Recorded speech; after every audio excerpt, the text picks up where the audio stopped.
Hello दोस्तों, आज के इस वीडियो में देखेंगे क्लास 12 के हिंदी का दूसरा पाठ का। उसने कहा था का VVI ऑब्जेक्टिव क्वेश्चन दोनों आपके बोर्ड परीक्षा के लिए बहुत महत्वपूर्ण है, तो आप लोग वीडियो को पूरा देखिएगा। और पहला पाठ का नाम ऑब्जेक्टिव क्वेश्चन का वीडियो डाल दिए हैं, तो आप लोग प्ले लिस्ट में जाइएगा ना, तो वहाँ पर क्लास 12 का हिंदी का प्ले लिस्ट मिल जाएगा, तो वहाँ से आप लोग पूरा ऑब्जेक्टिव वीडियो देख लीजिएगा। तो देखिए पहला क्वेश्चन कह रहे हैं ना, निमोनिया से मरने वाले को मुरब्बा नहीं मिला करते, यह उक्ति किस शीर्षक पाठ से है। निमोनिया से मरने वाले को मुरब्बा नहीं मिला करते, यह उक्ति है ना, यह किस शीर्षक पाठ से है। तो यह ना उसने कहा था जो कहानी है ना, इसी पाठ का है। किस पाठ का है? उसने कहा था जो कहानी है इस पाठ का है। अगला क्वेश्चन कर रहे हैं ना, वजीरा सिंह किस कहानी का पात्र है। वजीरा सिंह है ना, यह किस कहानी का पात्र है। तो यह उसने कहा था जो कहानी है ना, इसका पात्र है वजीरा सिंह। कौन है? वजीरा सिंह इसका पात्र है। ये 2023 में आपका क्वेश्चन ही पूछा है। अगला क्वेश्चन कर रहे हैं ना, बोढ़ा सिंह के पिताजी का क्या नाम था। बोढ़ा सिंह के पिताजी का क्या नाम था। तो बोढ़ा सिंह के पिताजी का नाम था हजीरा सिंह। का नाम था हजीरा सिंह। क्या नाम था? बोढ़ा सिंह के पिताजी का नाम था हजीरा सिंह। अगला क्वेश्चन कर रहे हैं ना, लहंगा सिंह किस देश की ओर से युद्ध कर रहा था। लहंगा सिंह है ना, वह किस देश की ओर से युद्ध यानी लड़ाई कर रहा था। तो वह इंग्लैंड की ओर से लड़ाई कर रहा था। किस देश से? इंग्लैंड की ओर से लड़ाई कर रहा था। अगला क्वेश्चन है ना, एक अकलिया सिख कितने के बराबर होता है। एक अकलिया सिख कितना के बराबर होता है। तो 1.25 लाख के बराबर होता है। कितना लाख के? 1.25 लाख का बराबर होता है। ऑप्शन नंबर बी क्या है? सही आंसर है। अगला क्वेश्चन कर रहे हैं ना, सुबदारनी किस कहानी की पात्र है। सुबदारनी है ना, वह किस कहानी की पात्र है। या ना उसने कहा था जो कहानी है ना, उसकी पात्रा कौन है? सुबदारनी है। कौन है? सुबदारनी इसकी पात्रा है। अगला क्वेश्चन कर रहे हैं ना, अगला क्वेश्चन है, हिंदी कहानी के विकास में मील के पत्थर कौन सी कहानी मानी जाती है। हिंदी कहानी के विकास में मील के पत्थर कौन सी कहानी मानी जाती है। तो यह उसने कहा था कहानी को मानी जाती है। कौन सी कहानी? उसने कहा था कहानी मानी जाती है। अगला क्वेश्चन कर रहे हैं ना, टेरी कुरमाई हो गई का किस कहानी से संबंध है। टेरी कुरमाई हो गई है, यह किस कहानी से संबंध है। तो देखिए दूसरा पाठ जो कहानी है ना, उसने कहा था, इसी कहानी से इसका संबंध है। किस कहानी से? उसने कहा था जो कहानी है ना, इसी पाठ से इसका संबंध है। टेरी कुरमाई हो गई है। अगला क्वेश्चन कर रहे हैं ना, बिना फेरे घोड़े बिगड़ता और बिना लड़े सिपाही, यह पंक्ति किस कहानी में है। बिना फेरे घोड़े बिगड़ता है और बिना लड़े सिपाही, यह पंक्ति किस कहानी में है। तो यह जो पंक्ति है ना, ये पूछ रहा है यह किस कहानी का है। तो यह उसने कहा था जो कहानी है ना, उसी कहानी का यह पंक्ति है। किस कहानी का? उसने कहा था जो कहानी है, इसी कहानी का यह पंक्ति है। अगला क्वेश्चन कह रहा है ना, बूढ़ का कांटा रचना। बूढ़ का कांटा रचना यह किसकी मतलब रचना है। बूढ़ का कांटा नो, यह किसकी रचना है। तो यह नो चंद्रधर शर्मा गुलेरी की रचना है। किनकी है? चंद्रधर शर्मा गुलेरी की रचना है। अगला क्वेश्चन कर रहे हैं ना, चंद्रधर शर्मा गुलेरी किस सदी के प्रमुख लेखक थे। चंद्रधर शर्मा गुलेरी किस सदी के प्रमुख लेखक थे। तो यह 20वीं सदी के नो प्रमुख लेखक थे। किस सदी के? 20वीं सदी के प्रमुख लेखक थे। एकदम VVI क्वेश्चन है। अगला क्वेश्चन कर रहे हैं ना, गुलेरी जी ने कुल कितनी कहानियां लिखी है। गुलेरी जी है ना, वह कुल कितने कहानी लिखे हैं। तो यह नो 3 कहानी लिखे हैं। कितने कहानी लिखे हैं? 3। गुलेरी जी ने कुल 3 कहानियां लिखे हैं।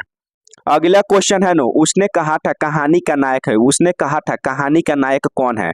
तो उसने कहा था जो कहानी है ना, उसके नायक है लहंगा सिंह। का नाम है लहंगा सिंह, उसके नायक हैं। अगला क्वेश्चन कह रहे हैं ना, अगला क्वेश्चन है, निम्न में से कौन सी रचना गुलेरी जी की नहीं है। निम्न में से कौन सी रचना है ना, वह गुलेरी जी की नहीं है। तो इसका सही आंसर होगा ना, हारे का हरिनाम। हारे का हरिनाम जो कहानी है ना, इसकी रचना गुलेरी जी नहीं की है। बाकी है तीनों का रचना क्या की है? गुलेरी जी ही किए हैं। अगला क्वेश्चन कह रहा है ना, उसने कहा था कहानी है। उसने कहा था जो कहानी है वह कैसी कहानी है। तो यह ना इनमें से सभी, युद्ध की कहानी है, दिव्य प्रेम की कहानी है, प्रेम पर बलिदान की कहानी, इनमें से सभी, ये चारों पर आधारित कहानी है। उसने कहा था जो दूसरा पाठ कहानी है 12 क्लास का, वह नो कहानी है ना, इस सब पर आधारित कहानी है, चारों पर आधारित कहानी है। अगला क्वेश्चन कह रहे हैं ना, उसने कहा था कहानी में किस शहर का चित्रण है। उसने कहा था कहानी में किस शहर को दर्शाया गया है। तो अमृतसर शहर को दर्शाया गया। किस शहर को? अमृतसर। अगला क्वेश्चन कह रहा है, लहंगा सिंह के गांव का क्या नाम है। लहंगा सिंह के गांव का क्या नाम था। तो लहंगा सिंह के गांव का नाम था माझा। क्या नाम था? माझा उसके गांव का नाम था। अगला क्वेश्चन कह रहा है, लहंगा सिंह किस पद पर था। लहंगा सिंह था ना, वह किस पद पर था। तो वह जमींदार के पद पर था। जमींदार के पद पर था लहंगा सिंह था, वह जमींदार के पद पर था। अगला क्वेश्चन कह रहा है ना, लहंगा सिंह की मृत्यु किसके गोद में हुई। लहंगा सिंह की मृत्यु हुई थी, वह किसकी गोद में हुआ था। तो वजीरा सिंह के गोद में हुआ था। किसके गोद में? वजीरा सिंह के गोद में ना लहंगा सिंह का मृत्यु हुआ था। अगला क्वेश्चन कह रहा है पलटन का विदूषक कौन था। पलटन का विदूषक कौन था, तो पलटन का विदूषक था ना वजीरा सिंह। कौन था?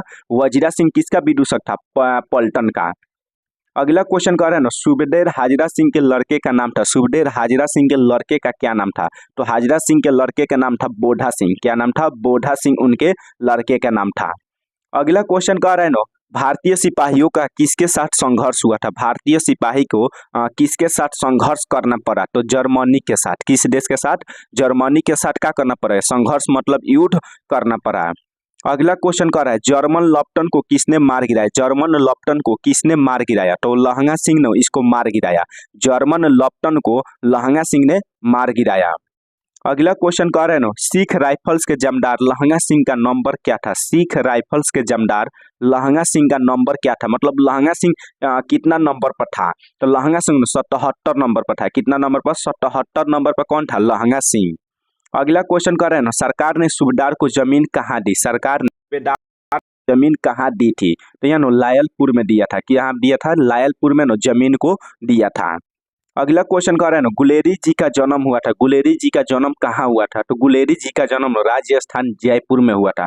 कहाँ पर हुआ था? राजस्थान जयपुर में इनका जन्म हुआ था।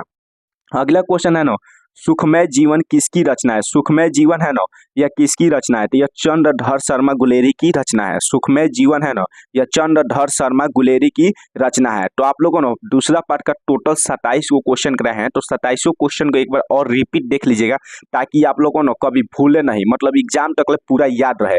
और देखिए हम चैप्टर वाइज क्वेश्चन पूरा करा देंगे सभी सब्जेक्ट का, तो आप लोग चैनल को सब्सक्राइब कर लीजिएगा और वीडियो को ज़्यादा से ज़्यादा शेयर कीजिएगा।